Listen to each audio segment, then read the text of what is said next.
Number 15. A week or so before my 10th birthday, I walked to the corner store with a $5 bill and picked up a jar of ragu for my mom. On my way home, a man I'd never seen before fell in step with me and began talking. "Hi," he said cheerfully. "My name is Dr. Ramsey. I'm a pediatrician. Do you know what a pediatrician is?" I walked along silently, not replying and fervently hoping he would take that as a sign he should leave me alone. Subtleties were not his strong suit, though, because he kept on chattering. "Are your parents looking for a pediatrician for you?" "Of course, you're almost a big girl now. You'll be needing another kind of doctor soon, won't you?" "That's okay, though. They can still bring you to me until then. What's your name? You have beautiful hair. I was just on my way to get some suckers for the candy jar in my office. Do you like suckers?" Thankfully, we were nearing my house, so I ran forward up the back steps and through the kitchen door. I didn't know it then, but that was the beginning of a very long, very scary ordeal. It didn't take long after that for Dr. Ramsey to begin showing up. At first, it seemed benign enough, at least to a kid. He would drive by nearly every day, smiling and waving. I told my mom, who said maybe it was on his way home from work. But then, the phone calls began. My dad called me into the living room and sat me down. He asked about the day Dr. Ramsey followed me home, and if I talked to him. He said I wasn't in trouble, but that I needed to tell him the truth. I told him no, and he asked if I was sure. Could I be forgetting something? I told him no again, and he frowned, then asked, "Then how does he know your name?" I didn't know. It turns out that was not all he knew. He knew my sister's name as well. Pretty soon neither my sister or I were allowed to answer the phone. He called several times a day. At first, neither of us knew what he was saying. Then, one night, one of my brothers told us that he was telling my parents that he was going to hurt me, and later, my sister. Things got complicated after that. My dad had called the police, but as this was before there were any stalking laws, there was not a lot they could do. They told my parents to call back if he tried anything. My dad then called a friend of his back from the day who happened to be a cop. For the next month, my dad's friend escorted me to and from school. Suddenly, life as I knew it came screeching to a halt. I couldn't walk to school alone, I couldn't play outside, I couldn't walk to Super America, sort of like a 7-Eleven for those who don't know. When access to me was completely denied, things escalated. It was around this time he began threatening my sister as well. Then one afternoon, my sister, two of my brothers, my mom and I were in the kitchen. One of my brothers saw a glimpse of someone in the garage. They'd seen him too.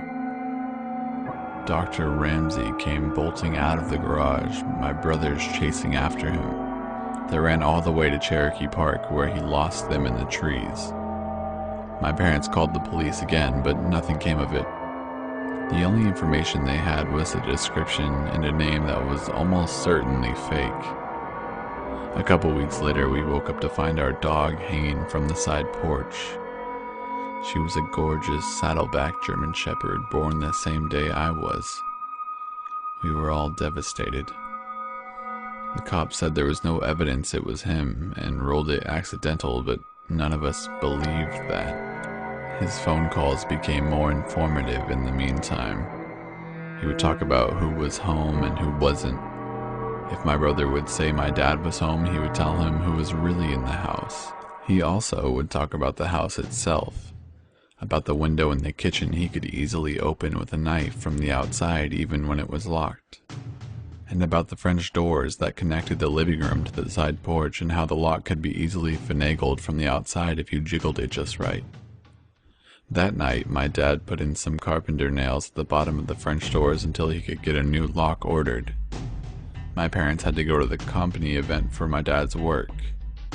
My older brothers were at Saints West's roller skating rink. My sister was on the phone with her best friend. My little brother was on the floor asleep. I was watching Devo on the midnight special with Wolfman Jack. It was late. Suddenly, the top of the French doors swung inward, and in the few milliseconds before the nails in the bottom caused them to snap back, I could see his silhouette. My sister whipped the phone at the television and we ran up the stairs. About halfway up, we realized our little brother was still asleep on the living room floor.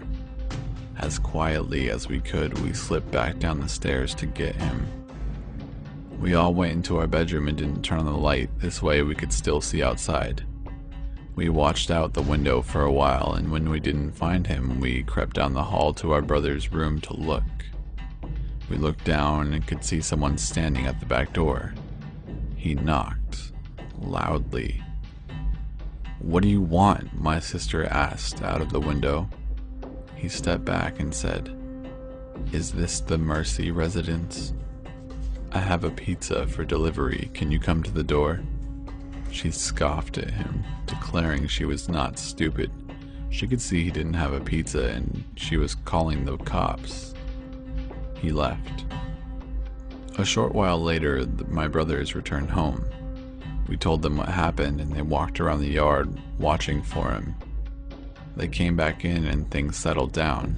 By now, we'd pretty much given up calling the cops because it never helped. So we just went back in, each of us, except my youngest brother, still asleep, carrying a knife from the kitchen, just in case. Eventually, one of my brothers went into the kitchen to get a bowl of cereal as a snack. You know that sensation you get when you could just feel someone watching you? Yeah, he had that in spades. He kept looking around the kitchen through the doorway into the dining room at the windows. He didn't see anything, but he could still feel the eyes on him, so he went closer to the door to try to see better. The kitchen lights were reflecting on the windows to the door.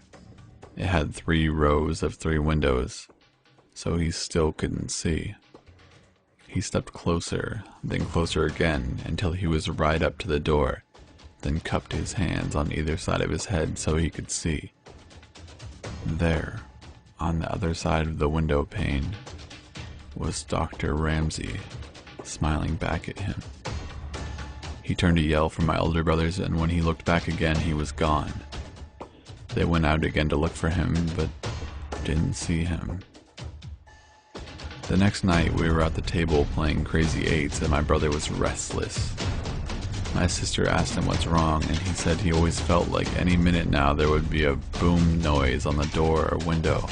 Almost immediately after he finished his sentence, boom, on the window right behind him. In the chaos, the 2 eldest ran out, but he was already gone. A couple of weeks later, I was at school. We were outside on the playground during recess. I was swinging upside down when I saw that now familiar blue Ford Galaxy cruising by, moving slowly.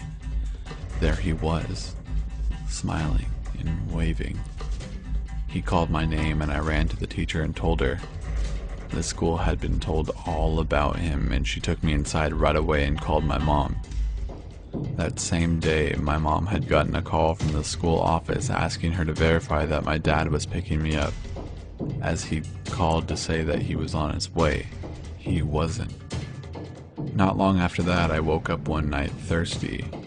I went down to the kitchen for a drink, and there, sitting alone in the dark, was my dad. On the table, a gun. He was tired of the police waiting until Dr. Ramsey tried something.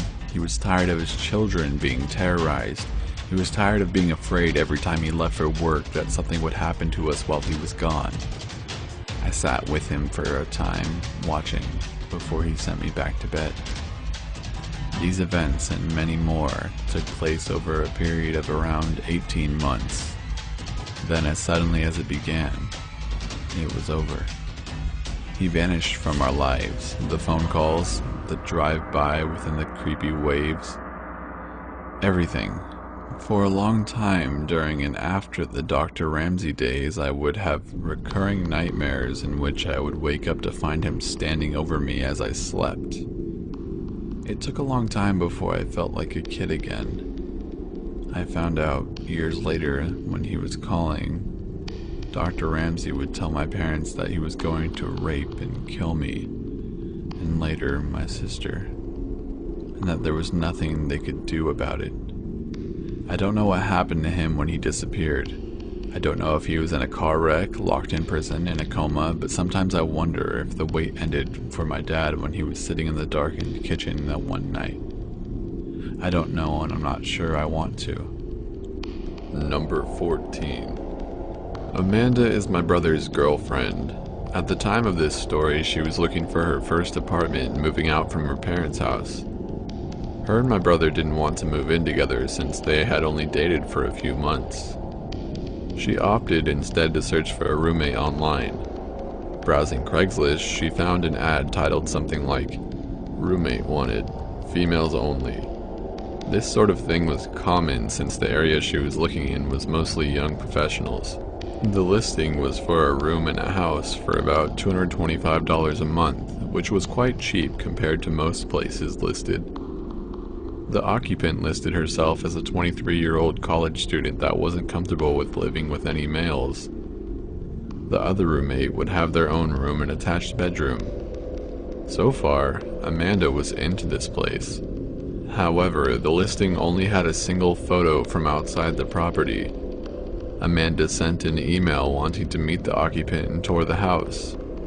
Within 30 minutes, she received an email back with all the details and time to stop by. The girl worked late hours and wanted Amanda to stop by at 8 p.m.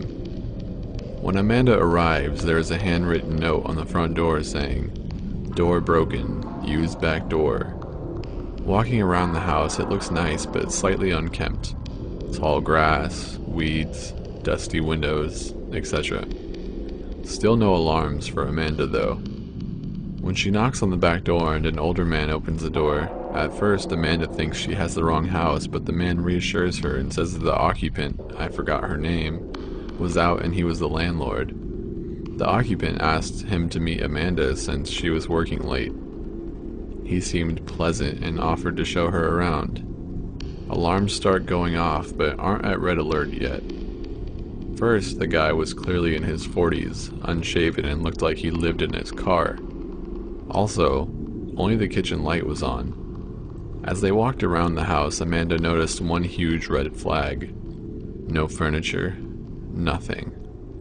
The landlord was polite about answering questions but seemed irritable to keeping lights on for too long, rushing her around and only letting her look at rooms for a few moments. There was a single room that the landlord wouldn't open, telling her that it was the occupant's room and didn't want to invade her privacy. As they walk down the hallway into the living room, she notices the front door has a plank nailed across it. Yeah, broken, for sure. Amanda's creepometer is starting to ding, so she decides to wrap up the walkthrough and leave by trying to be polite. As she's giving the guy her "thanks for showing" bit, he perks up and states that he forgot to show her the basement. It's recently furnished and would be a great rec room, and she should take a look down there. At the time, Amanda and the landlord are standing in the small hallway between the front living room and the back kitchen. In this little hallway was the basement door. When he opens the door, it opens outward to create something of a barrier between Amanda and the back door. The basement is pitch black. He smiles, motions down the stairs, and says, "Ladies first." What happens next is nothing more than a stroke of luck. Amanda gets a text just as some random person parks in front of its house. Thinking on her feet, she pretends it's a phone call and answers her phone. "Hey, yeah, are you here? I'll come out from around back and let you in. It's great, you have to see it." With an emotion of confidence, she excuses herself around the landlord and walks out of the back door. She says the guy just looked at her like he was confused. Once outside, she sprinted to her car and sped like hell out of there. When Amanda got home, she told her mother and brother everything. Cops were called, they took her statement, and went to investigate. The Craigslist post has been removed. Number 13. This is less of a creepy one-person encounter and more a whole community creeped out by one man. The neighbor in question is somewhat famous for his lawn, an impossibly thick green landscape that he tended by a company.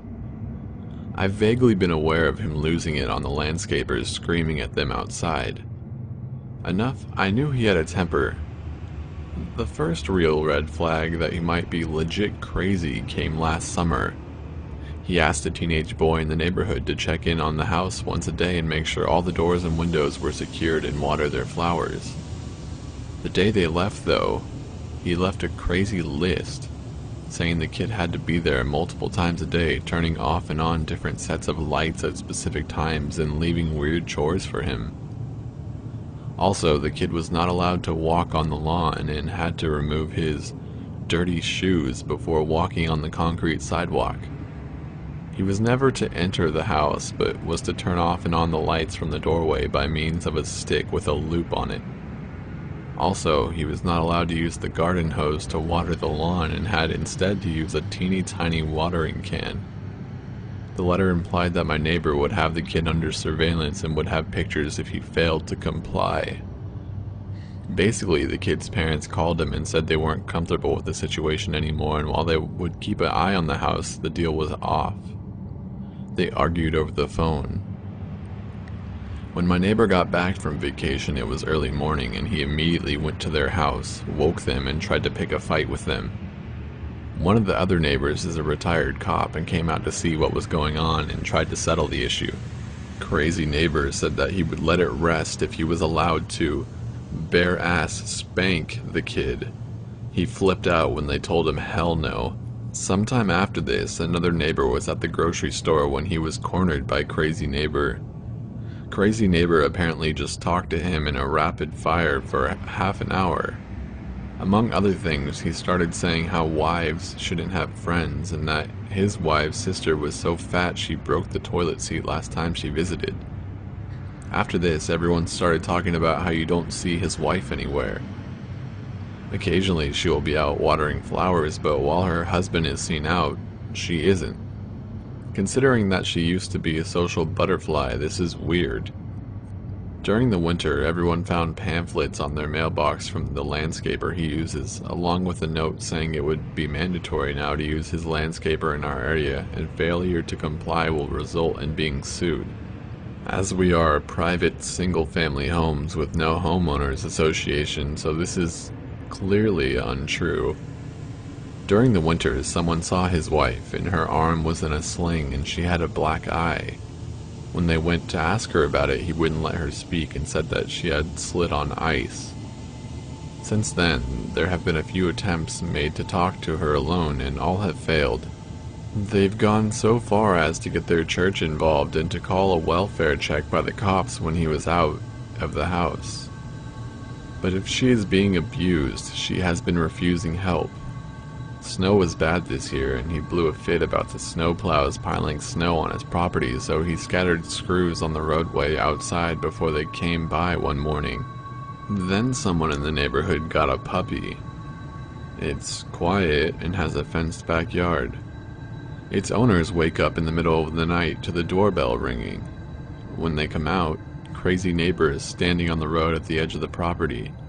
He tells them that the first time the dog gets out, they won't have a dog anymore, and pulls out a gun and waves it around before pointing it towards the backyard and saying, "Bang."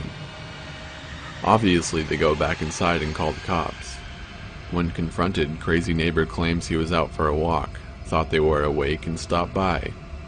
He says he didn't get the gun out, but it had been on his belt, and that he didn't mean his statement as a threat. He got some sort of citation from the police. Come spring, he has taken to sitting outside and writing something every time someone walks or drives by. We don't know what, but I have taken to driving differently home to avoid going by him. Most recently, someone put up a swing set in their backyard. They came back from work to find tire tracks through the backyard and the swing set run over and crushed. No one saw anything, but his massive truck tires happened to have the same kind of marks left behind. The retired cop has taken to compiling statements from everyone and keeping records because, well, we think this is gonna end badly. Number 12. If you ever want to hear some of the most fucked up stories you'll ever find in your life, just ask the regular graveyard guy at your local all-night convenience store for some of the shit he's seen. And dear God, man, bring some popcorn. In my life, I've been the graveyard guy for not one, not two, but 3 different 7-Eleven locations, and I'm going to bring the bulk of my horror stories to you lovely people. This one is about a gentleman named Richard. Working the graveyard shift, I was the lone employee from just after 10 o'clock at night to just before 6 in the morning. Not only that, but the next nearest all-night anything was another convenience store over 2 miles away, that from my store you could just barely see the light pollution of their neon. This setup alone made for many interesting happenings, and tonight it was a Saturday night going into Sunday morning, just after 4, when a middle-aged, give or take, male with thick glasses and week-old stubble walked in. He wasn't unpleasant at first. He made small talk as we walked through the store, sometimes to me, sometimes to no one in particular. He mentioned things about the weather. He asked about the hot dogs and taquitos on the grill. It was what it was at first, but then the comments started slipping in, minor vulgarities and weird things. After walking about the store for a good 20 minutes, he comes up to the register to check out, without anything to actually buy.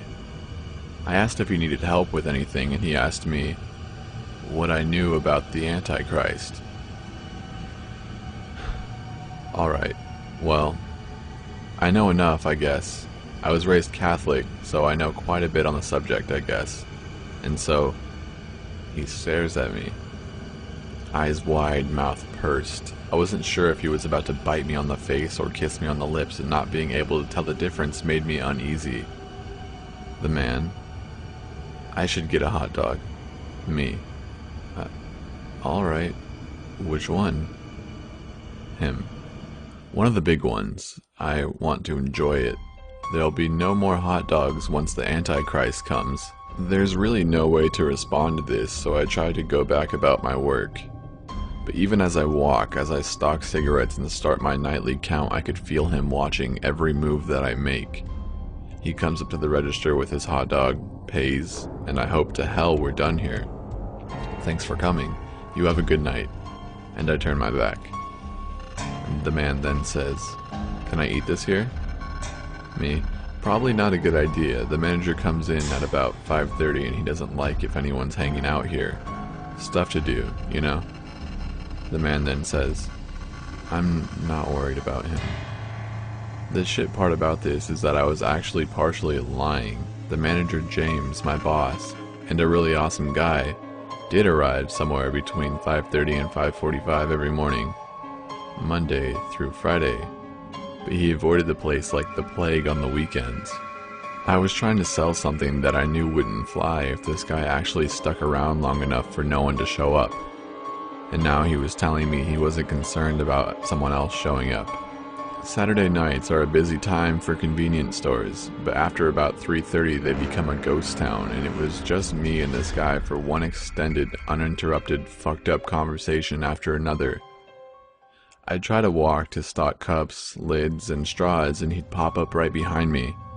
There'll be no cups and straws when the Antichrist comes. I arranged the beer and the coffee. There'll be no more coffee when the Antichrist comes.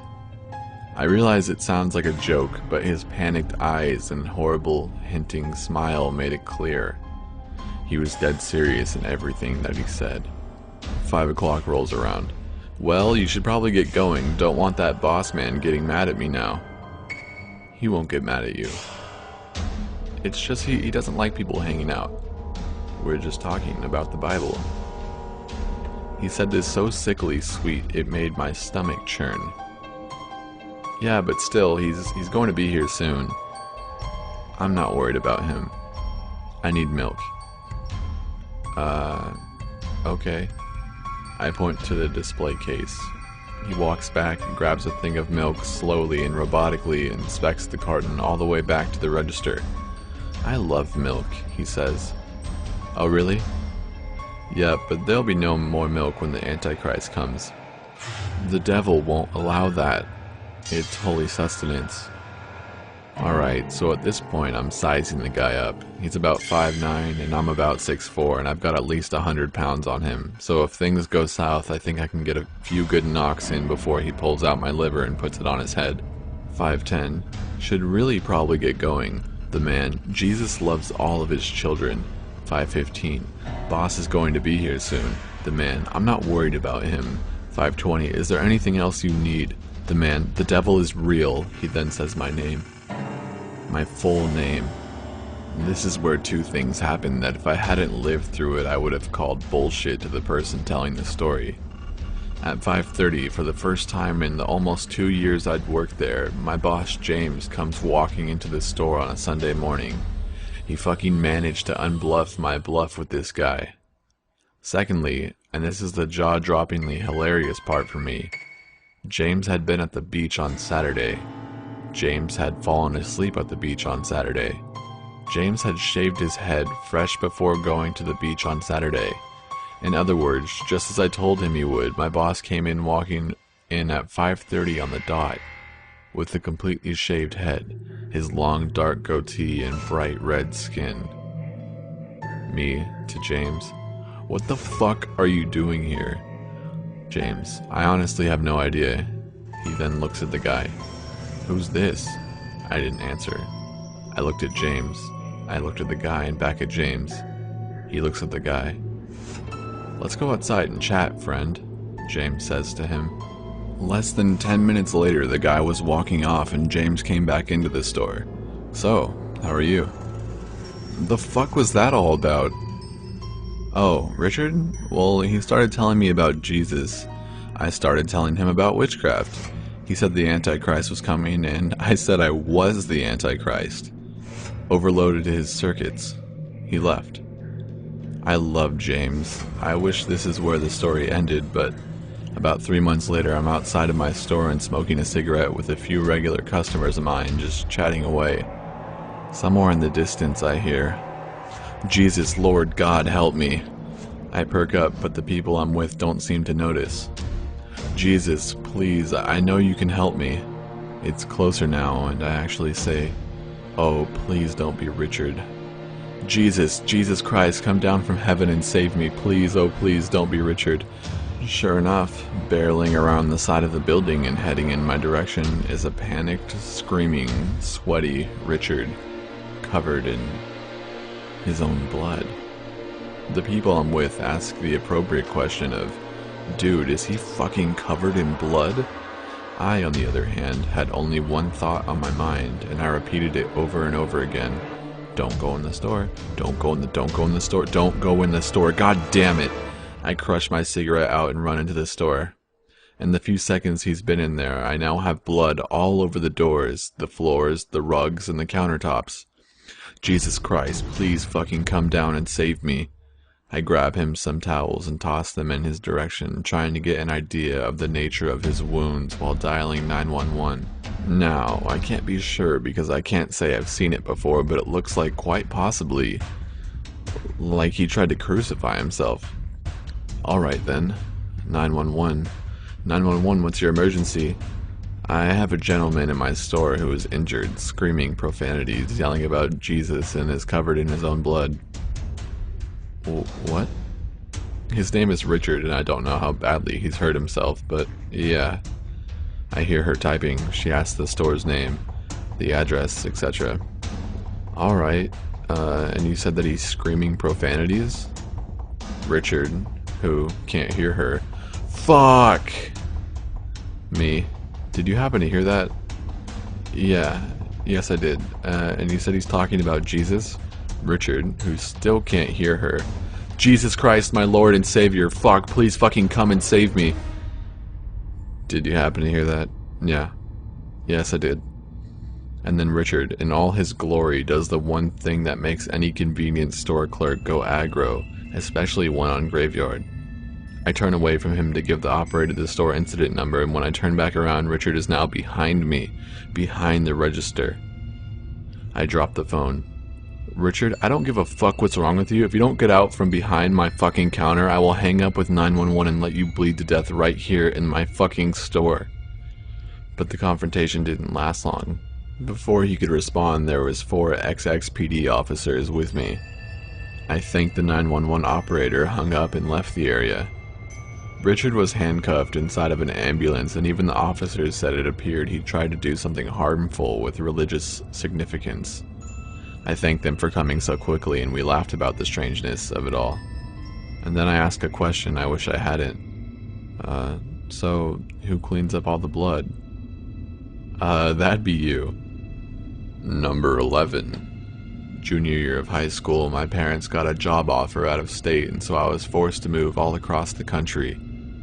I started a new school late into the academic year, mid-March, and had a hard time fitting into the new school. All I wanted was to make a friend, but was too shy to talk to anyone.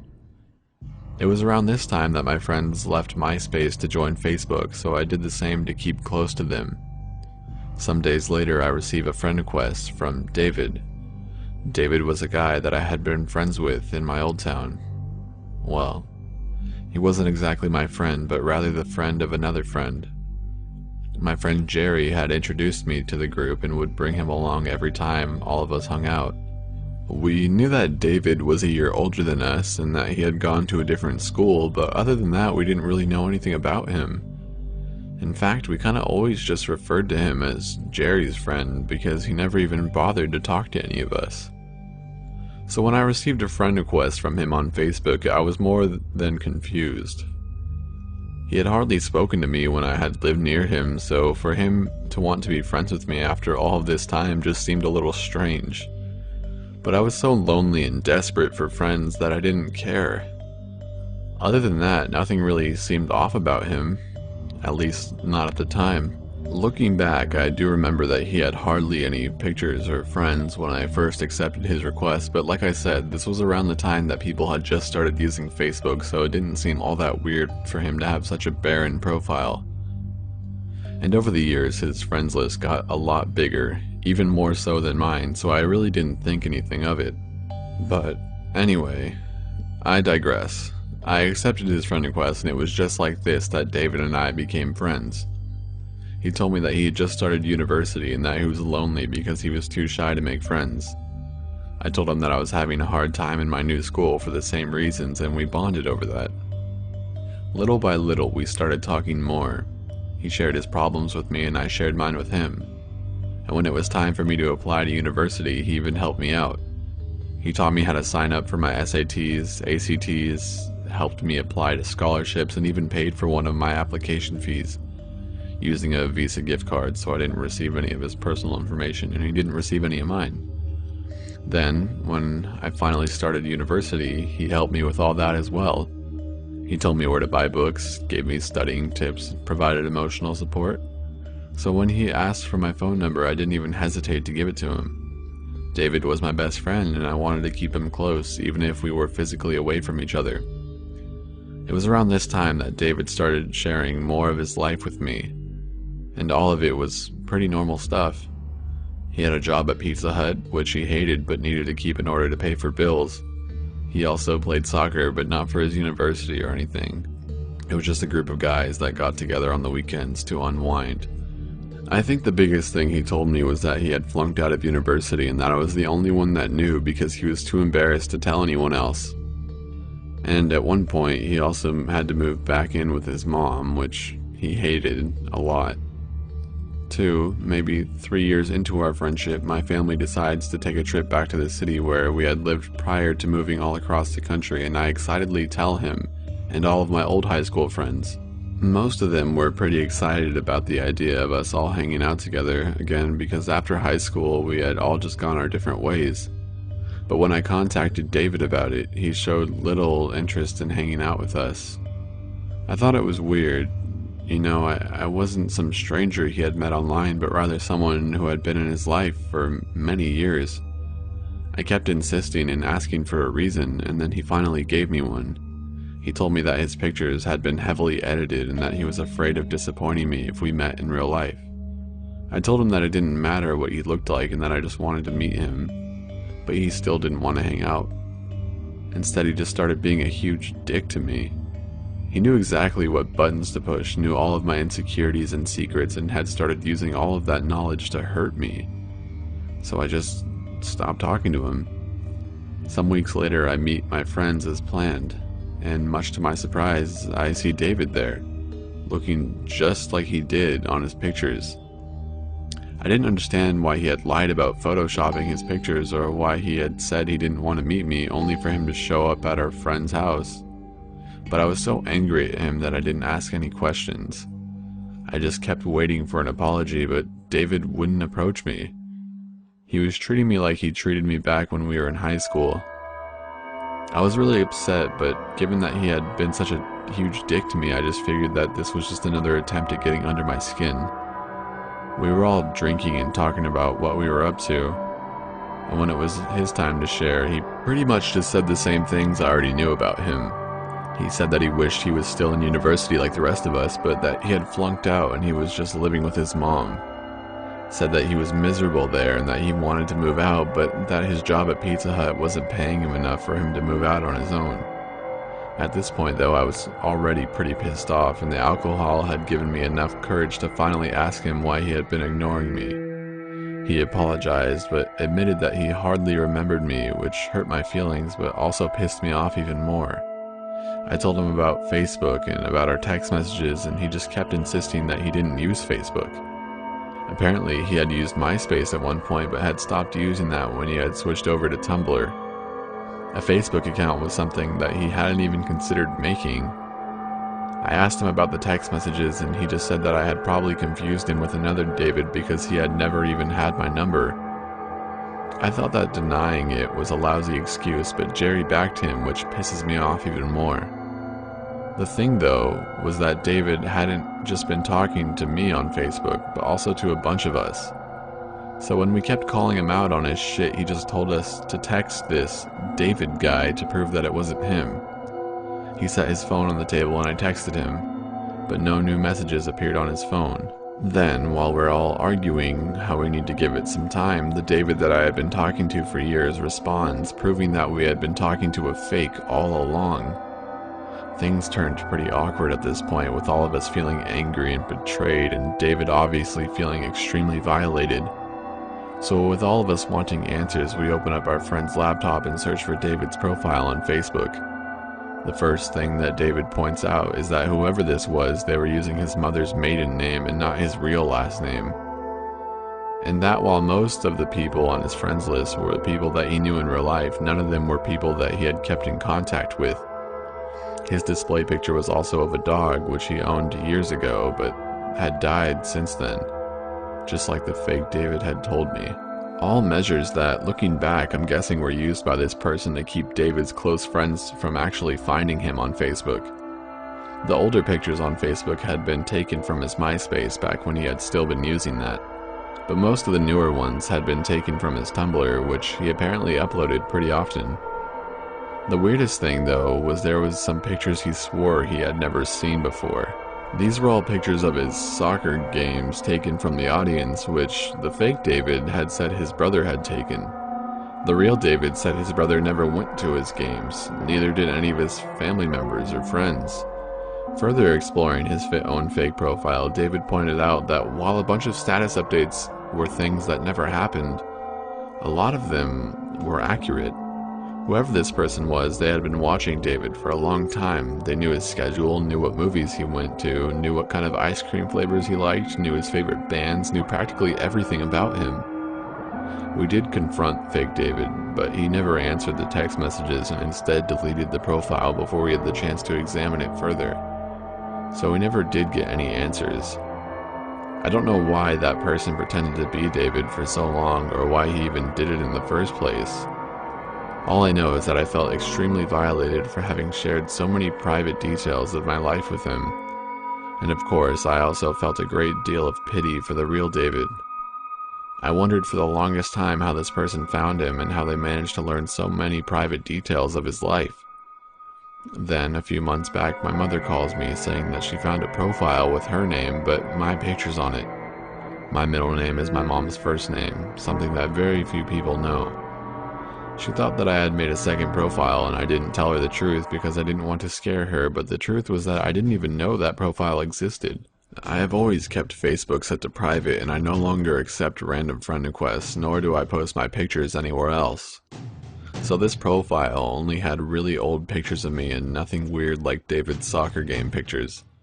But it was still active and had been active for a while. Number 10. I don't want to give a lot away about my identity, but I will say that this takes place in a small town in Ontario where I grew up during 7th grade. So me and everyone in class would have been about 12.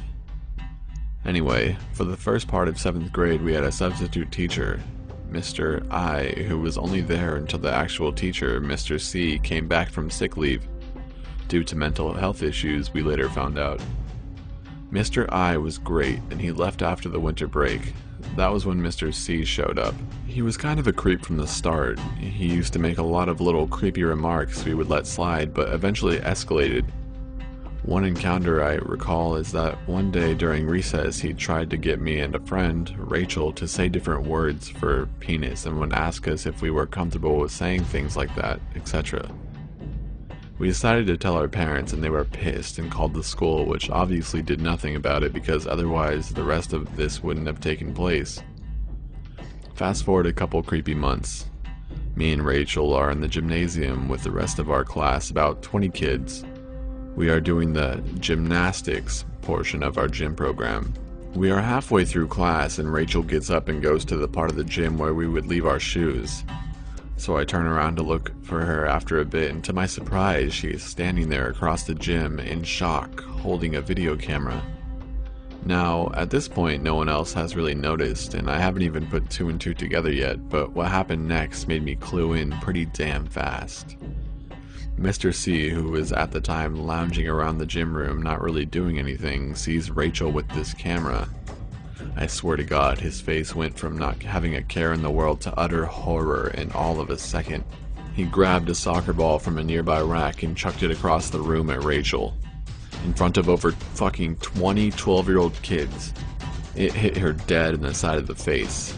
She dropped the camera, screamed, and ran out of the room and into the office. Me, and everyone else in the class also ran out of the room in pursuit of her before Mr. C could do who the fuck knows what else. He grabbed the camera and ran out of the school. I never saw him again.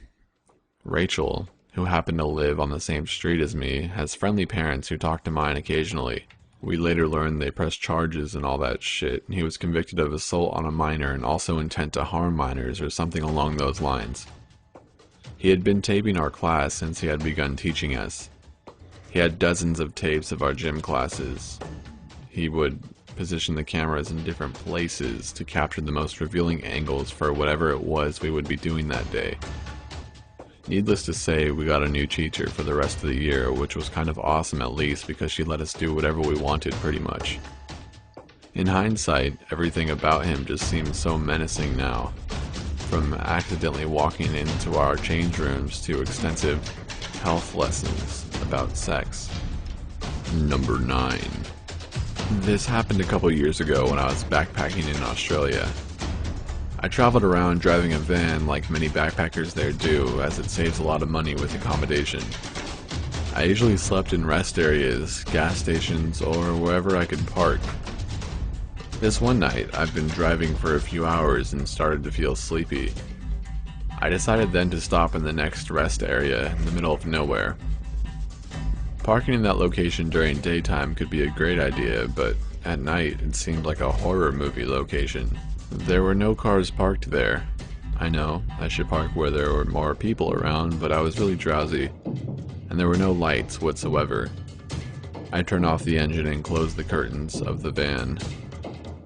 It was not long before dawn that I heard some heavy knocking on the side of the van. Open up, it's the police. Nothing wakes you up faster than that. My heart was racing. I was just adjusting to the adrenaline rush in my system when they repeated the heavy knocking, saying it was the police. My first thought is that I parked somewhere I shouldn't, but then again, it was the middle of nowhere and it was a rest area.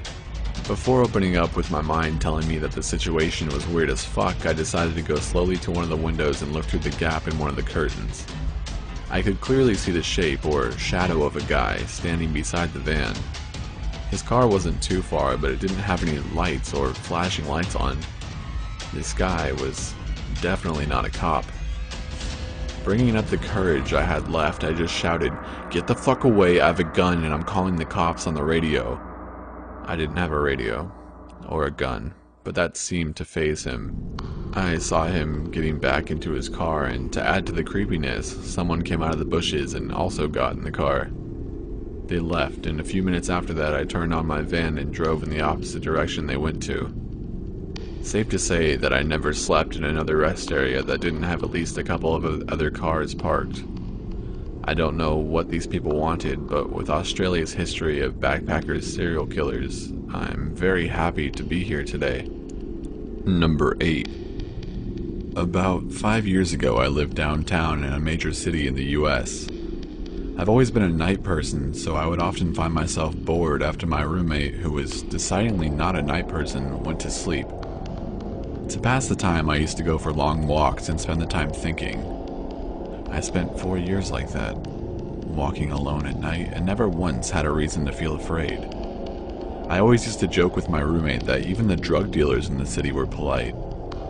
But all of that changed in just a few minutes of one evening. It was a Wednesday, somewhere between 1 and 2 in the morning, and I was walking near a police-patrolled park quite a ways from my apartment. It was a quiet night, even for a weeknight, with a very little traffic and almost no one on foot. The park, as it was most nights, was completely empty. I turned down a short side street in order to loop back to my apartment when I first noticed him. At the far end of the street on my side was the silhouette of a man dancing. It was a strange dance, similar to a waltz, but he finished each box with an odd forward stride. I guess you could say he was dance walking, headed straight for me. Deciding he was probably drunk, I stepped as close as I could to the road to give him the majority of the sidewalk to pass me by. The closer he got, the more I realized how gracefully he was moving. He was very tall and lanky and wearing an old suit. He danced closer still until I could make out his face. His eyes were open wide and wild, head tilted back slightly, looking off at the sky. His mouth was formed in a painfully wide cartoon of a smile. Between the eyes and the smile, I decided to cross the street before he danced any closer. I took my eyes off of him to cross the empty street. As I reached the other side, I glanced back and then stopped dead in my tracks. He had stopped dancing and was standing with one foot in the street perfectly parallel to me. He was facing me, but still looking skyward, smile still wide on his lips. I was completely and utterly unnerved by this. I started walking again, but kept my eyes on the man. He didn't move. Once I had put about half a block between us, I turned away from him for a moment to watch the sidewalk in front of me. The street and sidewalk ahead of me were completely empty. Still unnerved, I looked back to where he had been standing to find him gone. For the briefest of moments, I felt relieved, until I noticed him. He had crossed the street and was now slightly crouched down. I couldn't tell for sure due to the distance and the shadows, but I was certain he was facing me. I had looked away from him for no more than 10 seconds, so it was clear that he had moved fast. I was so shocked that I stood there for some time, just staring at him, and then he started moving toward me again. He took giant, exaggerated tiptoed steps as if he were a cartoon character sneaking up to someone. Except he was moving very, very quickly. When I finally found my voice, I blurted out the first thing that came to mind. What I meant to ask was, "What the fuck do you want?" in an angry, commanding tone. What came out was a whimper. What the f... Regardless of whether or not humans can smell fear, they can certainly hear it. I heard it in my own voice, and that only made me more afraid. But he didn't react to it at all. He just stood there, smiling. And then after what felt like forever, he turned around, very slowly, and started dance walking away. Just like that. Not wanting to turn my back to him again, I just watched him go until he was far enough away to almost be out of sight. And then I realized something. He wasn't moving away anymore. nor was he dancing. I watched in horror as the distant shape of him grew larger and larger. He was coming back my way, and this time, he was running. I ran too. I ran until I was off the side of the road and back onto a better lit road with sparse traffic. Looking behind me then, he was nowhere to be found. The rest of the way home, I kept glancing over my shoulder, always expecting to see his stupid smile, but he was never there. I lived in that city for 6 months after that night, and I never went out for another walk. There was something about his face that always haunted me. He didn't look drunk. He didn't look high. He looked completely and utterly insane. And that's a very, very scary thing to see. Number 7. I was living with my parents and sister in Brisbane, Australia at the time, 2008, which means I was 19. I remember my dad had just got Foxtel, a cable TV service in Australia, but only the TV in the lounge room could use the cable box, and I really wanted to somehow get the cable in my room without paying $99 or whatever for a new box. So Dad one day went out and bought an AV transmitter/receiver. It was basically a two-piece bit of hardware where you could plug in this tiny box into the cable TV in the lounge room and it would transmit a video signal to the receiver connected to the TV in my room. So, one Saturday I decided to connect it. This is a picture I took of the setup when I was telling a friend the story. My younger sister, 16 at the time, was the only other person home, upstairs in her room. My room was downstairs. I opened the box and connected it up. At first I was going back and forth trying to get the cables right, trying to get the channel right, etc., but no luck. Until I finally got something. I remember just sitting there and something started fuzzing in. This is where things start to feel like a horror movie. I remember thinking, oh, here we go, and waiting to see the picture come in clearly. As it started fuzzing in, I remembered that this whole time the cable setup top box wasn't even on, and that's why it wasn't working this whole time. Then, why was I getting a signal? It seemed to all hit me at once. As I realized the box was off, the picture fuzzed in, and I saw a bed. Here's the first picture I took. I freaked the fuck out, as at first I thought it was my bed. I had recently seen Saw 2 and remembered that scene in her apartment. That was the first thing I thought of. I sprinted upstairs to my sister, absolutely terrified. I told her to come down and take a look. She came down and we both realized it wasn't my bed. We didn't know whose bed it was or how I was getting the signal. Obviously it was the AV receiver picking up the camera signal, but we were just so confused as to who or what it was for. Eventually my parents came home and we concluded that it would have to be a neighbor or someone living close by for us to be receiving the signal. We waited around until about 6 p.m. and then someone came into the room. Picture here. My dad recognized it as one of our neighbors. We still didn't know what the camera was for, but we assumed it had something to do with fidelity. Either his wife or he had set it up to watch the other and see if they were cheating. Either this, or it was to tape themselves having sex. We entertained the idea that he was a murderer and would film himself murdering people in his room, but just to freak each other out. We'd always make jokes about how one night we'll turn it on, it'll just be his face with clown makeup and staring at the camera waving. And then him walking out of the bedroom with a knife. This never happened, but what did happen was still super creepy. We connected to this signal for over a week, but after a few days the novelty kind of wore off. We felt a bit weird watching it, and just resigned to the explanation that it was to catch his wife cheating. Until one day, we turned it on and realized what we discovered. Our neighbors were having a bunch of renovations done to their house. During weekdays they would be out and there would be workers at the place pretty much all day. It had been like this for over a month.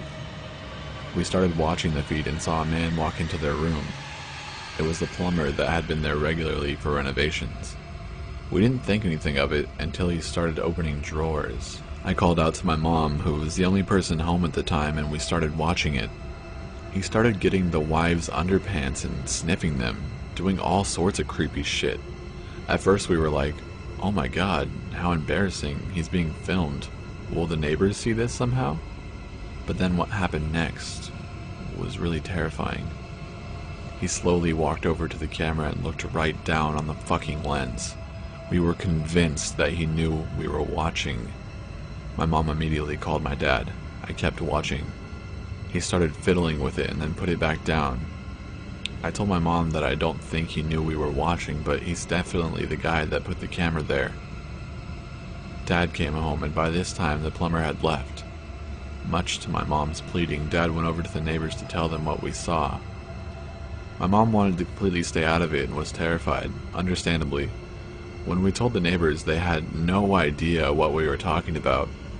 They allowed my dad to go up to their room, and what he found, what was holding the camera, was an installed device in the wall that was designed to monitor water usage, which was completely normal at the time, as Brisbane had been hit with a drought recently and there were lots of water restrictions. There still is now, I think. The plumber had installed this into the wall, but had fitted a camera behind it in the wall to watch the bed. Immediately they called the police, who came over and conducted an investigation. For the next week or so, we didn't hear much about it. I spent most of this time just telling my friends, showing them pictures, but truthfully my whole family was scared every night. It was just very creepy, thinking that we could have stuff like this hidden in our house. Chances are we didn't, but it was still really scary. After a couple of weeks, my mom was speaking to the wife next door and asked what happened with it all. The wife said that the police found out he would, at nights, come to our street and sit in his car, which had really tinted windows, and watch them on his laptop. When my mom told me this, I got the biggest shivers. The reason was, besides the obvious of a creepy dude sitting in his car watching people through a hidden camera, was because on multiple nights when I had driven home late from my girlfriend's or walked home drunk after a night out, I remember seeing a station wagon. I don't know if that's what they're called outside of Australia, but it's like a big hatchback car, always about 30 meters down the street from our house. It was never there during the day, always at night. I'd always walk past it and look at my reflection in the windows, assuming no one was inside.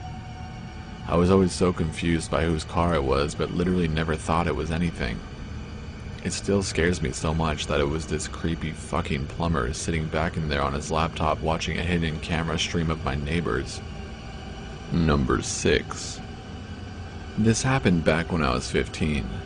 I lived with my mother, sister, and little brother in a rather dodgy area in Western Australia. While my mother did a great job of keeping us away from the more dangerous parts of our suburb, 90% of the time my brother, who was 13 at the time, and I, being the reckless kids that we were, would always try to bend the rules when we could. So one day my mom tells us that she's going out to the shops to get ingredients for tonight's dinner, so I would have to watch over the house. I tell her no problem. 45 minutes passed with no issue at all. After a while, my little brother comes in and asks me if I'd like to go kick the football around at the park just around the corner from where our house was.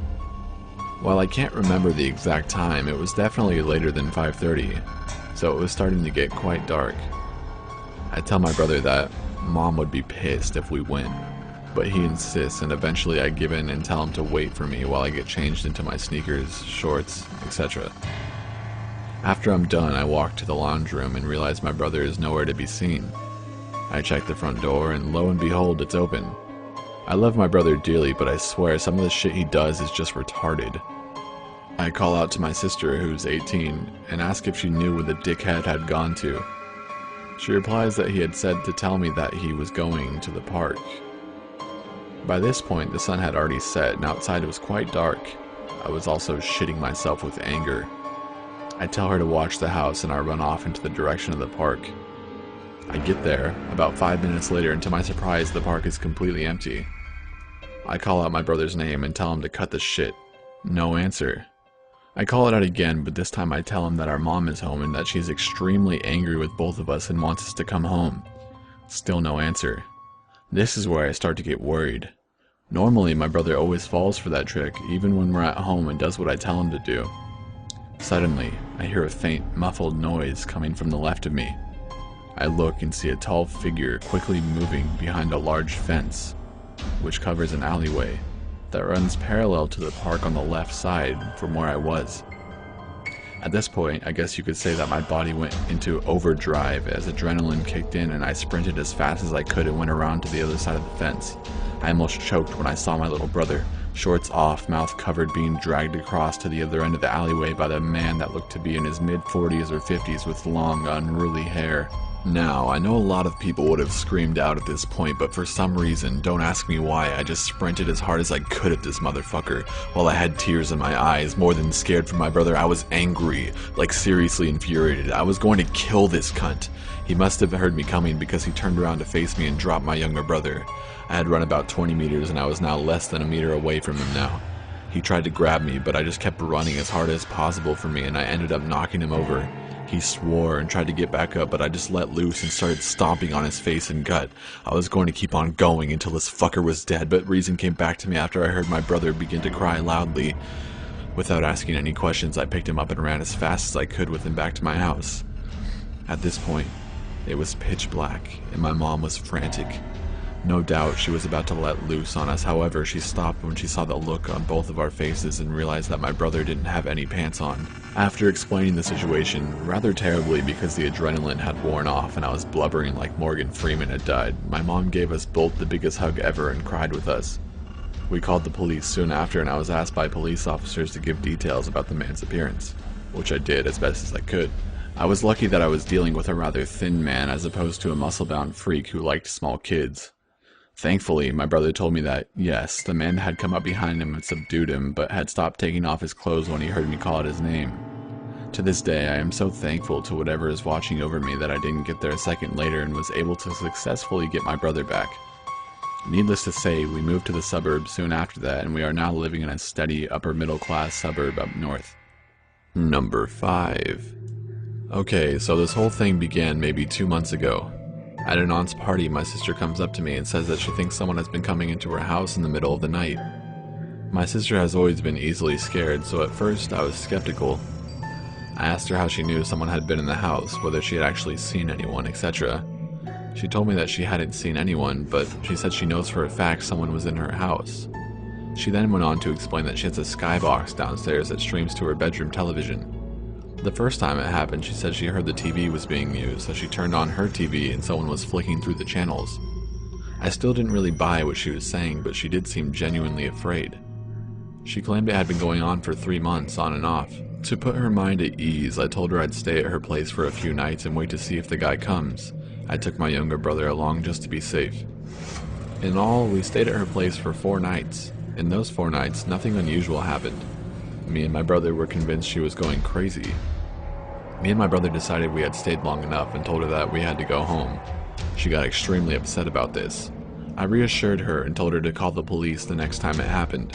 She had called the police once before about the guy and they turned up to find no one was in the house. I said she could call me at any time she wanted and left for work. 2 days later, she called me at 11:30 p.m. and claimed he was downstairs in her house, right now. I asked her how she knew and she said she heard him walking around the house. She was whispering and crying. I knew she wasn't making this up, I could tell from her voice.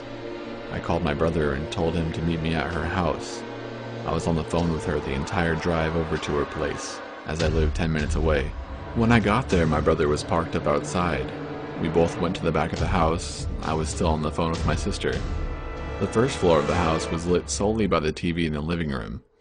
As we approached the patio door, we saw that a man was sitting on the couch facing us.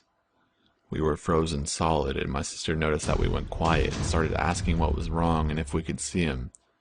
I told her to stay quiet and that we had it in hand. I then hung up and called the police to explain the situation. The guy hadn't moved from the couch at all. The TV turned off while we were waiting for the cops. Me and my brother majorly freaked out when it happened. We couldn't see anything downstairs.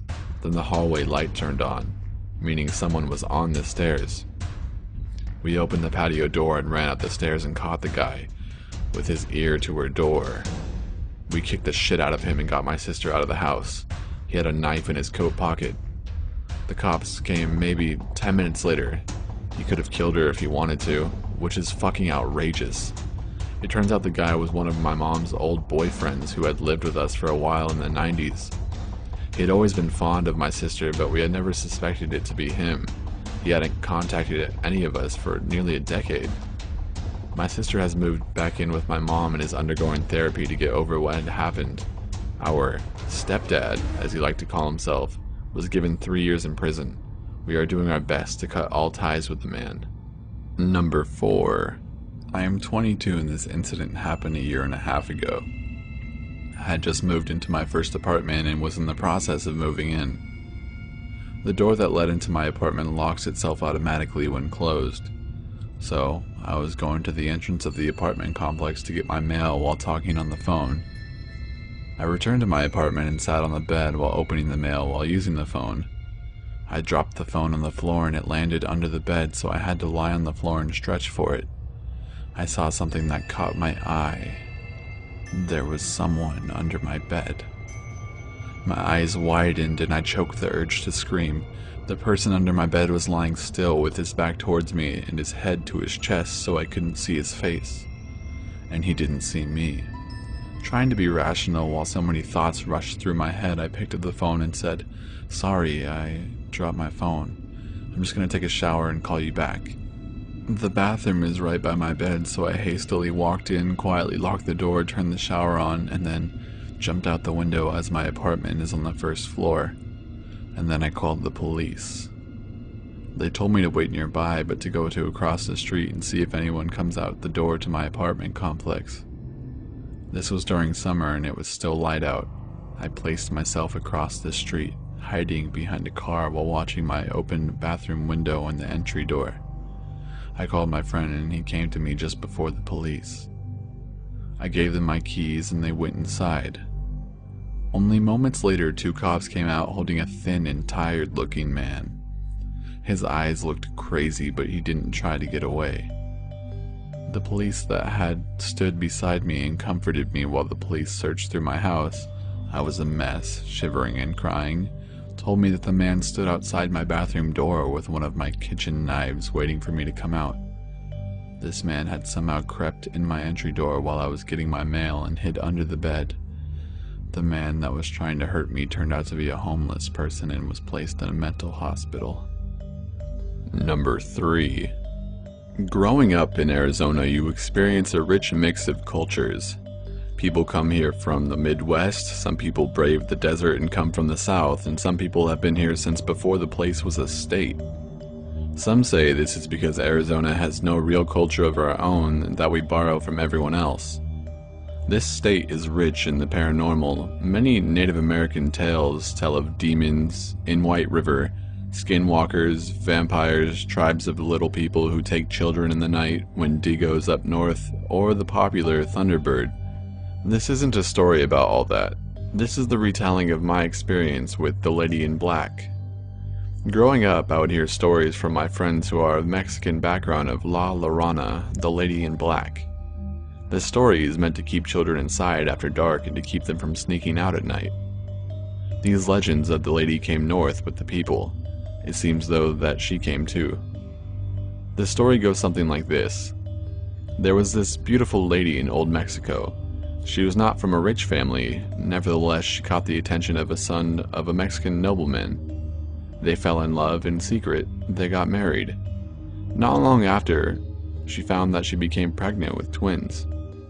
Like all ghost stories, this one ends tragically. The nobleman's son was found out. The father was so enraged that his bloodline was tainted with the blood of a commoner that he tried to force the local bishop to grant a divorce to cancel the marriage. Mexico was very Catholic in those days. The bishop refused. The father eventually seemed to cave in. He allowed her to move into the house. She eventually gave birth to the twins. 1 boy, 1 girl. A year later, the son of the nobleman was called off to war. He didn't return. The father became reclusive, hardly talking or eating. He grew to hate the children that would now inherit everything. The commoners marrying into his family were just waiting for him to die and take everything. He ordered his men to take the children to the nearest river and drown them and let their bodies be taken by the current at night so there would be no proof. The children were taken in the middle of the night without a sound. The mother was kicked out of the house the next day and later accused of killing her children. The townsfolk eventually drowned the heartbroken woman. She didn't put up a fight. She had already died inside. Days later, the nobleman and his men were found dead in his house. Sightings started happening of a beautiful woman dressed in black roaming the streets at night, crying, looking for her children. If you saw her and you were a child, she would stop crying, grab you, and take you to the river where you would be drowned. I told you that story to tell you this one. I was out running about a month ago, as often as I do. I run late at night, around 10 or so. I run near the canals that are all over Phoenix. I take my American Bulldog with so no one messes with me. The path I take when I go running is very well lit, and it is right next to canals and houses. It always felt safe until the night I saw her. I was running with my dog as usual. I was listening to my iPod and tracking my mileage. I started to see something in the distance about a quarter-mile away. It looked like a person under one of the street lamps that light the path at night. I thought nothing of it at first because I often see people when I run. As I got closer, I began to notice that this person wasn't moving, just a silhouette under the light. The closer I got, the more the silhouette started to take shape. When I was about 50 feet away from it, I stopped. My first thought was that it was a homeless person or this was some sort of prank. My dog started to whimper, then growl, then whimper, then growl again. I had never seen him do that before. I looked at her. I could tell it was a woman. Something about her deeply unsettled me. Then, I got the feeling in my stomach that something wasn't quite right and that I needed to get out of there. I couldn't see her face. Her hair was long and black. It was covering it. She looked like she was wearing a short black dress, which was odd because it was 60 degrees that night. She was tall, taller than I had first estimated. She was thin and her arms and legs seemed to be a tad too long for her body. She was just standing under the streetlight. I took my headphones out because I was going to ask if she was alright. Before I could ask, my ears were filled with very fast Spanish being spoken in a whisper. It was raspy, the voice filled my head. She raised one long arm at me and extended her index finger. It looked more like a tree root than a finger. I had had enough. My dog sensed my fear. I took a step back, she took a step forward. I paused for what seemed like a solid minute, but it was probably a few seconds. That's when I started to hear the crying. It started off as a wail, then grew into a full scream. I turned tail and ran as fast as I could to the main road. When I looked back, she was gone. I ran back to my neighborhood along the main road. The entire time I was trying to make sense of what had just happened and whether or not someone was fucking with me. The entire run home I could feel eyes on me. I entered my neighborhood, the feeling was still there. I was dreading running back to my house because there are areas that aren't well lit. I decided to sprint the last 0.2 miles. As I was doing this, I happened to look down a cul-de-sac that had one light at the end. And yes, she was there. Her silhouette as clear as day. She had not only followed me and kept pace with me, but she had also beaten me to my neighborhood. My dog pulled. We made it to my front doorstep and I opened the front door and ran in and slammed it. I took a shower and tried to forget about everything. I locked every door in the house and the door to my bedroom. My dog slept at the foot of my bed that night and I left the TV on. I drifted to sleep around 3 a.m. The next morning I woke up and discovered that somehow I had acquired a large scratch that ran down the whole of my bicep. It would eventually scar. A few days after that I was talking with my neighbor as I often do. I told him about what had happened. He said this: "I know what that was. The best advice I can give you is to leave her alone. She marked you and will leave you alone. She marks the ones she doesn't like and takes the ones she does." He told me something similar had happened to the person who lived down the street from us. It ended up driving him crazy. He said that it all started with the picture his niece drew him. He wouldn't say any more than that. He kept telling me to leave it be. I called my friend Justin after that. I couldn't let this go. How could I? I had been followed by something and was marked. This kind of thing doesn't happen to people. My buddy Justin's family is Mexican. He also loves this sort of thing. I described what happened and he asked if it was La Llorona or the lady from the story. He told me that it was possible, as there were many vengeful spirits like this. He told me the same story I read before, but with a few key distinctions. The lady was never pregnant, but she was beautiful. She fell in love with a nobleman's son who played with her heart, promising to marry her, but instead married another woman. The woman, heartbroken, became depressed. She began to see her beauty as a curse. She took a knife and disfigured her face. He told me that no one saw her face from then on because she would cover her face with her long black hair. When he told me this, I thought back to my encounter and my blood turned to ice. The legend finishes that she longed for someone to love for her heart and not her beauty. This didn't happen and she eventually drowned herself. She was cursed, though, and now wanders through looking for someone who will love her. She will never be satisfied. Her hatred has twisted her. Some people say she appears to them as a monster. Some say she appears to them as a beautiful woman. Those who say she appears to as a beautiful woman will be driven mad with affection for her. Those are the ones she's chosen to love her. Those are the ones who can see her for her and don't see her as a monster. I got off lucky, I guess. This should have been the end of it. This should be where the story ends. It doesn't. I became so curious I went to my neighbors who lived down the street. I had to know what became of the other man who saw her. When I knocked, an old woman answered. I told her that this would sound weird, but that I needed her help. I asked her about the man who used to live here. It turns out it was her ex-husband. I cautiously asked her if she knew anything about a woman in black. She looked at me in a funny way and asked me if I had seen her. I told her I had. She gave me the same advice my neighbor had given me, to leave this alone. I told her that was no longer an option. She sighed and told me to come with her. We went into her attic and she gave me 2 large boxes. She said that everything I wanted to know was in there. This was apparently all that her ex-husband had left in his apartment when he disappeared.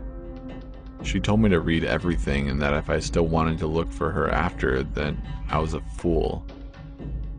I took the boxes home and spent a weekend going through everything. There were journals, home movies, drawings, and other things I'm still not sure about. The thing that unnerved me the most was a drawing that looked like it had been done by a child. It was all black, of a tall, thin figure with long hair, long arms, and fingers that looked like roots. My stomach turned uneasily. I matched the drawing to one of the first journal entries. September 9th, 2004. I can't shake the feeling that I'm being followed.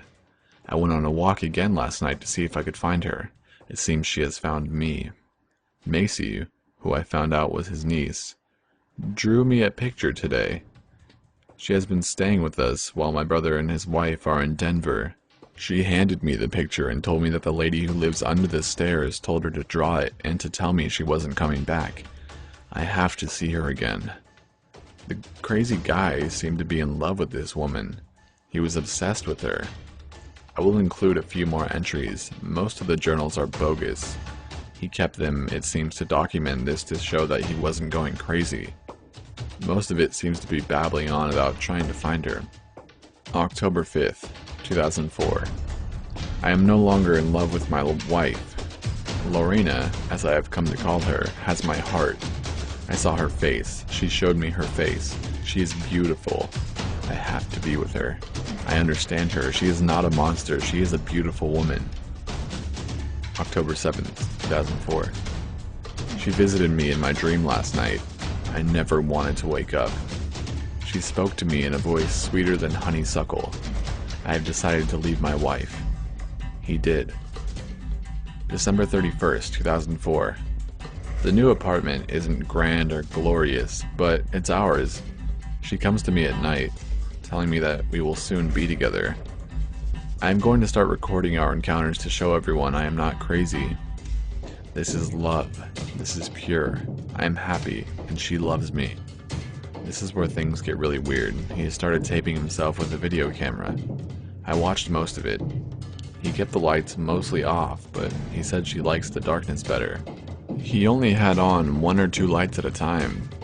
From the looks of his new home, he was living in a cheap apartment. One video in particular was set up in a bathroom.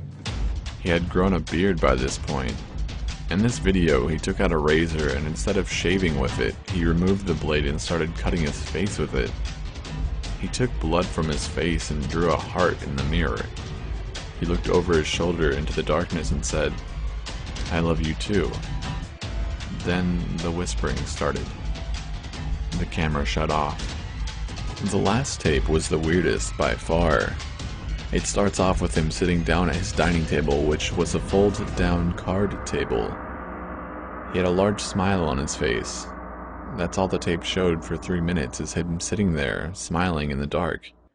His eyes seemed to follow something around the room. He nodded occasionally. The light above the table eventually went out, at which point the camera turned to night vision. He was still smiling. Then a shadow appeared behind him. Long root-like fingers found their way down to his chest until her palm found its place on his shoulder.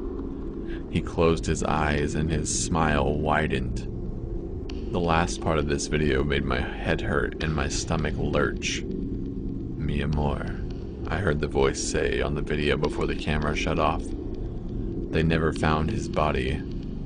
That night, I packed his stuff up, and the next morning I returned his things to his ex-wife. I have stopped looking for her. I wonder if she ever thinks about me. Number 2. This happened about 5 years ago after my fiance and I had been living in our house for a little over a year. I am 6 foot tall and about 225 pounds. I've always been naturally muscular and am told I have an intimidating demeanor. My fiance is 5'2", weighs maybe 130 pounds. Tiny little thing. Our house is a bi-level home where you walk in the front door and there are 2 half staircases going up to the living room and down to the basement. The only access to our backyard is through the sliding glass door in the upstairs living room and down the stairs from our deck, which is important for this story. During this time I partied a lot, way more than I should have. I was between jobs and it was toward the end of the holidays, so my interest in finding a new job wasn't quite what it should have been. Many of these nights I was out partying, I would end up just crashing with friends, which meant my fiance spent many nights alone with our 3 dogs. I had a serious problem with substance abuse, primarily alcohol, and I'm sad to say I was letting it get the better of me. Fast forward a couple months and I had just found a new job that had random drug and alcohol tests. A godsend in hindsight. I had been sober all of 2 days and had begun repairing my relationship with my fiance when she told me how glad she was I was sleeping at home again. I thought nothing of it and kissed her on the head and told her I was too and that I loved her. Later that night, my fiance and I were watching TV downstairs when I thought I heard something moving in our backyard. The dogs heard it too, but I dismissed it because they just perked up their ears, but didn't seem too alarmed.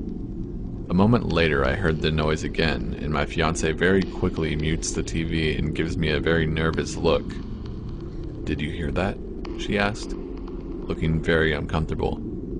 I told her that it's probably just a few of the neighborhood cats playing in our bushes, as there are quite a few outdoor cats living in the area, but she shook her head and began insisting that this wasn't the case. Before I could even ask her what made her so sure, I hear our sliding glass door upstairs fly open.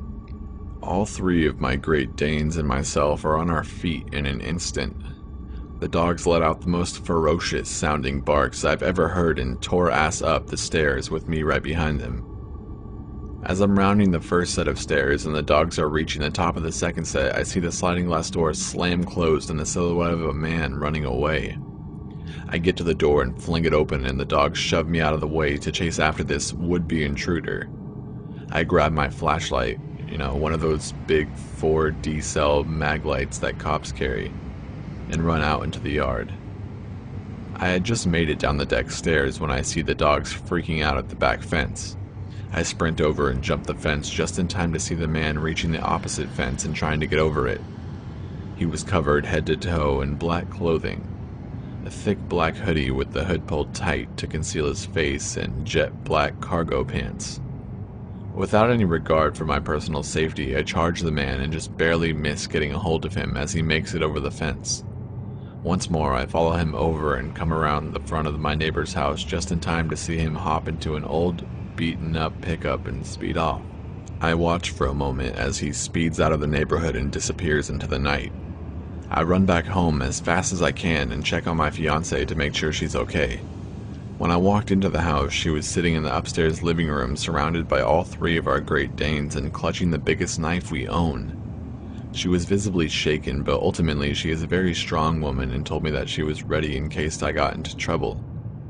After calling the cops, giving statements, and triple checking to make sure every door and window in the house was locked up tight, we decided to watch another movie as neither of us were tired after the adrenaline rush we had just been through. During the movie, I asked her what made her so sure that it wasn't just cats playing in the yard. What she told me was enough for me to decide it was time to change my whole life. She said that for about a month now, she has been hearing strange noises coming from all around the house late at night. She would hear footsteps outside and occasionally what sounded like whispering. When I asked her why she never told anyone, she just shook her head and said she didn't know.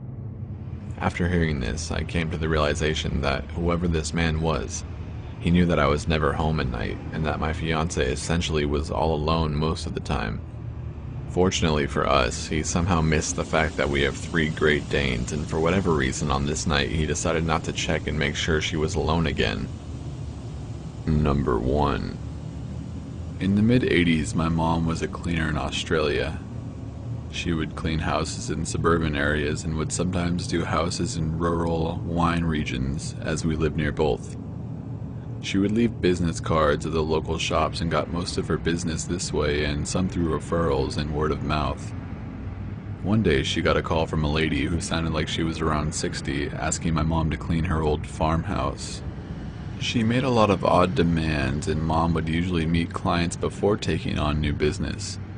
In this case, the lady did not want to meet Mom and said she would leave the keys under the front doormat. My mom agreed, mainly because the lady was quite obviously wealthy and was offering to pay my mom substantially more than she would reasonably expect. Mom went to the house on a Monday morning and said she already felt unnerved by the long driveway. The house was essentially in the middle of a very large and very empty property. She found the keys and started cleaning. About an hour into the clean, she hears the back door shut. My mom was told no one would be at the house, so she immediately felt unsafe. She stood frozen in the kitchen for what she said felt like 3 to 4 minutes, although she said it could have been longer. There was no other car on the property. She wanted to leave immediately, but had 2 rooms left to do. Both were bedrooms. She said as time passed and she heard nothing else, she decided that perhaps it was nothing, or perhaps something had fallen and it wasn't the door after all. She walked up the hallway and stepped into the bedroom. All over the bed were black and white photos. As my mom got closer, she realized the photos were all of her. Some were taken at our family home and others were taken at other houses my mom would clean, some through windows or fences. She used the house phone to call the police and immediately drove to the end of the driveway. The lady ended up being investigated but continued to claim that it was a break-in. After some time, the police stopped with their searching and we ended up moving to a new town 4 months later. Every time my mom tells me this story, I get serious chills. Absolutely a true story, too. To the day, my mom thinks that the lady had something to do with it. But why and for what purpose? Got an idea for a top 15 list? Submit it at top15s.net/submit. Be sure to subscribe for future videos. Thanks for watching.